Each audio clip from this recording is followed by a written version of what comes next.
નમસ્કાર, આપ જોઈ રહ્યા છો ગ્રાઉન્ડ રિપોર્ટ. હું છું પંકજ શર્મા. ગુજરાતમાંથી વધુ એકવાર આતંકીઓ ઝડપાયા છે. રાજધાની ગાંધીનગરમાંથી 3 આતંકીઓ ઝડપાયા છે. ગુજરાત એટીએસની આ એક મોટી સફળતા છે. જો કે આતંકીઓને ઝડપ્યા બાદ જે તેમના મનસૂબા બહાર આવ્યા છે એ જાણીને એટીએસની ટીમ પણ હચમચી ગઈ છે. કેમ કે આ આતંકીઓની માનસિકતા અને ઈરાદા એટલા ઝેરી હતા કે તેમાં લાખો લોકોના જીવ જોખમમાં હતા.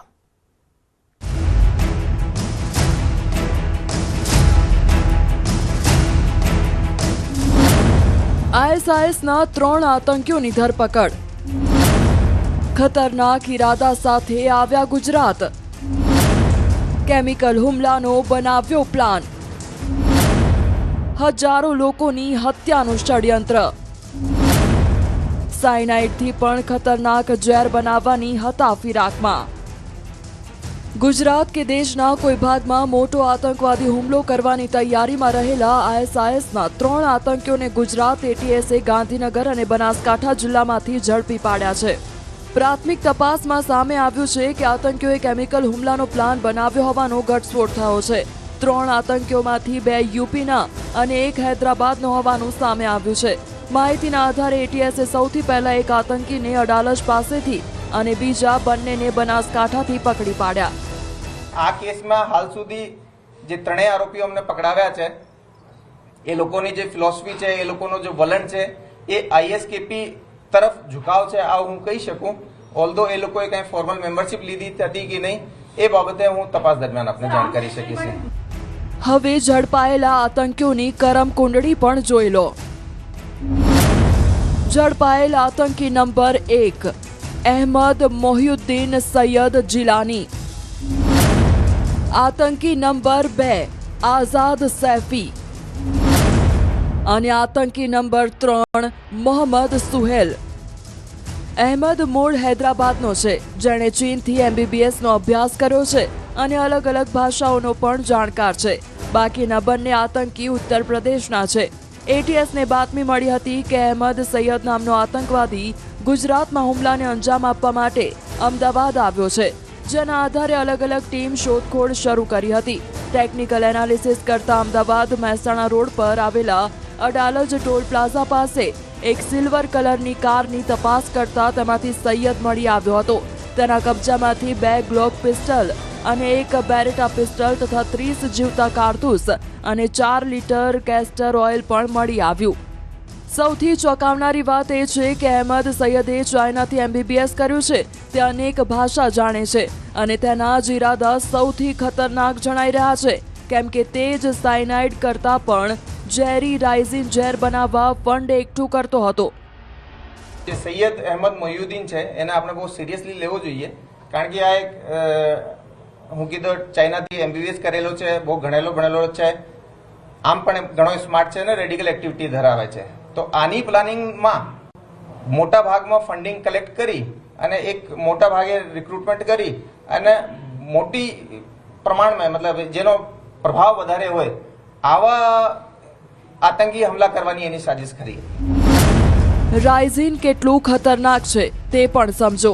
સાયનાઇડ ઝેરનો એન્ટીડોટ છે, જેના લક્ષણો દેખાયા બાદ જો તાત્કાલિક સારવાર મળી જાય તો બચી શકાય, પરંતુ તેની સામે રાઇઝિન ઝેરમાં લક્ષણો દેખાયા બાદ બચવાના કોઈ વિકલ્પ નથી. સાયનાઇડ ઝેરની મારક માત્રા 100 થી 200 મિલીગ્રામ છે. તેની સામે જો કોઈ વ્યક્તિના શરીરમાં માત્ર 1 થી 2 મિલીગ્રામ રાઇઝિન ઝેર ભળી ગયું હોય તો તેનું મૃત્યુ નિશ્ચિત છે. અહેમદ ગુજરાત હથિયાર લેવા માટે આવ્યો હતો. તેની હથિયારો કલોલ નજીકના એક કબ્રસ્તાનમાંથી મેળવ્યા હોવાની માહિતી આપી. ત્યારબાદ હથિયાર કઈ રીતે કલોલ પહોંચ્યા તે અંગે તપાસ કરાઈ, જેમાં સામે આવ્યું કે યુપીથી આવેલા અન્ય 2 આતંકીઓએ આ હથિયાર અહીં છુપાવ્યા હતા.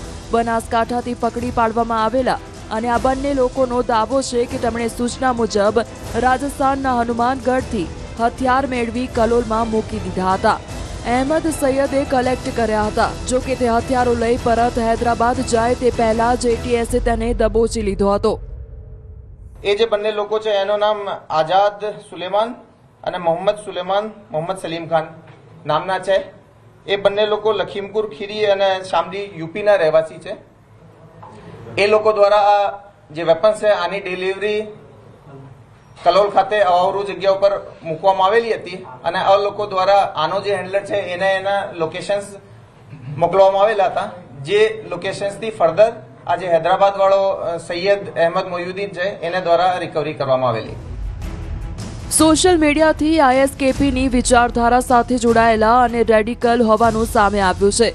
ટેલિગ્રામ ગ્રુપમાં અબુ ખદીજા નામના એક વ્યક્તિની સૂચનાથી આ કરી રહ્યા છે, જે પાકિસ્તાન અથવા અફઘાનિસ્તાનમાં હોઈ શકે તેવી શંકા છે. હથિયાર પણ ડ્રોન મારફતે આમિર ભારતમાં મોકલતો હોય તેવું તપાસમાં સામે આવ્યું છે. આ આતંકીઓએ દિલ્હી, લખનઉ અને અમદાવાદમાં રેકી પણ કરી હતી અને એક મોટી ઘટનાને અંજામ આપવાની ફિરાકમાં હતા. સોશિયલ મીડિયા પર ઘણી ફોરેન એન્ટિટી સાથે જોડાયેલો છે. તેનું કનેક્શન અબુ ખદીજા નામની એન્ટિટી સાથે મળી આવ્યું છે. ડોક્ટર અહેમદ સૈયદનું મોટું ફંડ એકત્ર કરી મોટો આતંકવાદી હુમલો કરવાનો ઈરાદો હતો. હાલ આતંકી અહેમદ 17 નવેમ્બર સુધી પોલીસ રિમાન્ડ ઉપર છે. તપાસમાં હજુ મોટા ખુલાસા થઈ શકે છે. પાક નુકસાનીની સહાય બાદ હવે રાજ્યમાં તાતને સરકારે ટેકો પણ આપ્યો છે. આજથી મગફળી, અડદ, તલ જેવા પાકોની ટેકાના ભાવે ખરીદી શરૂ થઈ. જો ક્યાં ક્યાં પ્રથમ દિવસે ખરીદીનો શુભારંભ થયો અને ખેડૂતો શું કહી રહ્યા છે.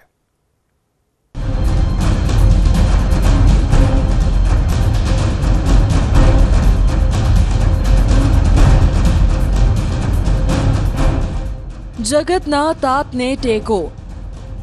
સારું કહેવાય, ફાયદો છે. જે ઘડીનો ઇંતજાર કરતા હતા ખેડૂત, એ ઘડી આવી ગઈ છે. મગફળીના ટેકાના ભાવે ખરીદી. ઇતિહાસમાં પહેલીવાર સીસીટીવીથી મોનિટરિંગ. રાજ્યભરમાં કમોસમી વરસાદના કહેર બાદ આજે રાજ્ય સરકારે ખેડૂતોને રાહત આપતા ટેકાના ભાવ પર મગફળી અને સોયાબીન સહિતના પાકોની ખરીદ પ્રક્રિયા શરૂ કરી છે. ગુજરાત રાજ્ય નાગરિક સહકારી માર્કેટિંગ ફેડરેશન ગુજકો માસોલ દ્વારા આ ખરીદી પ્રક્રિયા હાથ ધરવામાં આવી છે. પ્રક્રિયાના પ્રથમ દિવસે અલગ અલગ જિલ્લામાં ટેકાના ભાવે મગફળી, સોયાબીન, તલ, અડદની ખરીદી શરૂ કરી છે. જો કે ખેડૂતોની વ્યથા એ છે કે માવઠાના કારણે ખેડૂતોની મગફળીની ગુણવત્તા બગડી છે, જેથી સરકાર દયા રાખી ભાવ ભરે. Gujarat state cooperative marketing federation limited દ્વારા રાજ્ય સરકાર વતી આજથી ખેડૂતો પાસેથી ટેકાના ભાવે મગફળીની ખરીદીનો પ્રારંભ કરવામાં આવ્યો છે. સરકારે મગફળી માટે પ્રતિમણ ₹1452નો ટેકાનો ભાવ નક્કી કર્યો છે, જે હાલના બજાર ભાવ કરતાં મણ દીઠ લગભગ 400 વધુ હોવાથી ખેડૂતોને મોટો આર્થિક ફાયદો થઈ રહ્યો છે. આ ફાયદાને કારણે જ રાજ્યભરમાં 9,30,000 ખેડૂતોએ વેચાણ માટે રેકોર્ડ બ્રેક નોંધણી કરાવી છે. જો કે આ ખરીદીમાં એક ખેડૂત દીઠ 125 મણની મર્યાદા રાખવામાં આવતા ખેડૂતોમાં અસંતોષ પણ જોવા મળી રહ્યો છે, કારણ કે ગયા વર્ષે આ મર્યાદા 200 મણની હતી. 200 મણ હતી, સારું બરાબર હતું તો નુકસાની કે આમની ઓછી રાખીશ. મેસેજ 9:30 પોણા 10 વહેલા જ આવવા જોઈએ ને. આ તો માણ ભેરું કર્યું ને વહેલા જ આવવા જોઈએ ને મેસેજ. એ તો બધા 8 વાગ્યાથી ફોન કરીને 2 વાગે ભરી રહ્યા. ખેડૂતોનો દાવો છે કે માવઠાને કારણે પાકને નુકસાન થયું હોવા છતાં આ મર્યાદા વધારીને ઓછામાં ઓછી 150 મણ કરવાની માંગ કરી રહ્યા છે, જેથી તેમને બાકીનો પાક ઓછા ભાવે બજારમાં વેચવો ન પડે. સરકારના નિયમ મુજબ જે ખેડૂતોને SMS મળ્યા છે તે જ ખેડૂતોને ખરીદ કેન્દ્ર પર પોતાની મગફળી વેચવાની મંજૂરી આપવામાં આવી છે. SMS મળતા જ સવારે ખેડૂતો પોતાની મગફળીના થેલા લઈને ખરીદ કેન્દ્રો પર પહોંચી ગયા હતા. અનેક કેન્દ્રો પર ખેડૂતોની લાઈનો જોવામાં આવી રહી છે, પરંતુ વ્યવસ્થા સુનિશ્ચિત રહે તે માટે તંત્રે યોગ્ય આયોજન કર્યું છે. ખરીદી પ્રક્રિયા દરમિયાન પારદર્શિતા જળવાઈ રહે તે માટે રાજ્ય સરકારે ખાસ વ્યવસ્થા કરી છે. બધા ખરીદ કેન્દ્રો પર સીસીટીવી કેમેરા દ્વારા મોનિટરિંગ કરવામાં આવી રહ્યું છે. આથી ખરીદીમાં કોઈ પણ પ્રકારની ગડબડ કે ગેરવહીવટ ન થાય તેની કાળજી લેવામાં આવી રહી છે. રાજકોટ જિલ્લાના અલગ અલગ 11 કેન્દ્રો પર ખરીદી શરૂ કરવામાં આવી છે. ચાલુ વર્ષે રેકોર્ડ બ્રેક રજીસ્ટ્રેશન વચ્ચે ખરીદી શરૂ થઈ છે. અલગ અલગ મંડળીઓ દ્વારા ખરીદી શરૂ કરવામાં આવી. સરકારી ધારાધોરણ મુજબ મગફળીની ખરીદીની શરૂઆત થઈ છે.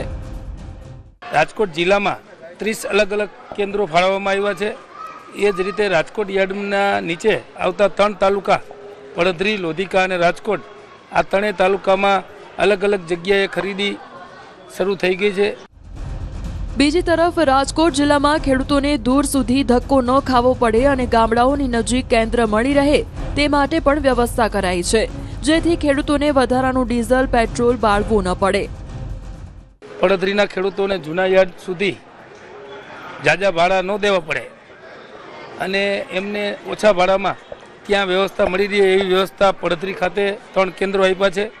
એવી જ રીતે લોધિકા તાલુકાના ખેડૂતોને વાહન ભાડું ઓછું થાય અને ખેડૂતોને ખોટો ખર્ચ લાગે નહીં એના ભાગરૂપે લોધિકા ખાતે સરકારી જે રમતગમત વિભાગનું મેદાન છે એમાં 2 કેન્દ્રો આપવામાં આવ્યા છે. જિલ્લાના 11 જેટલા તાલુકામાં આજથી મગફળી, મગ, અડદ અને સોયાબીનના ખેત પાકોની ખરીદી શરૂ કરાઈ છે. કોલ કરીને બોલાવાયેલા ખેડૂતો વહેલી સવારથી રાજકોટ જૂના માર્કેટિંગ યાર્ડ ખાતે પહોંચ્યા હતા. 15,000 કરોડ જેટલી રકમની મગફળી ખરીદવામાં આવશે રાજ્ય સરકાર દ્વારા અને એમને ખેડૂતોને પૂરા ભાવ 1452 ભાવ મળી રહે એવી વ્યવસ્થા કરેલ છે. આજથી રાજકોટ જિલ્લામાં 30 અલગ અલગ કેન્દ્રો ફાળવવામાં આવ્યા છે. એ જ રીતે રાજકોટ યાર્ડના નીચે આવતા 3 તાલુકા પડધરી, લોધિકા અને રાજકોટ. આમ ખુલ્લા બજાર કરતા ટેકાના ભાવ વધુ મળતા ખેડૂતોએ ખુશી વ્યક્ત કરી હતી. લાભ પાંચમની તારીખ હતી શુભ શરૂઆતમાં, પણ વરસાદ અને કમોસમીના હિસાબે સરકારે જે વાતાવરણ ખરાબ હતું એના લીધે લેટ થયું છે, પણ સારું થયું છે અને સમય બહુ ખુશીની આનંદ છે. તમે જોઈ શકો છો ખેડૂતને બધાય ખુશખુશાલ છે.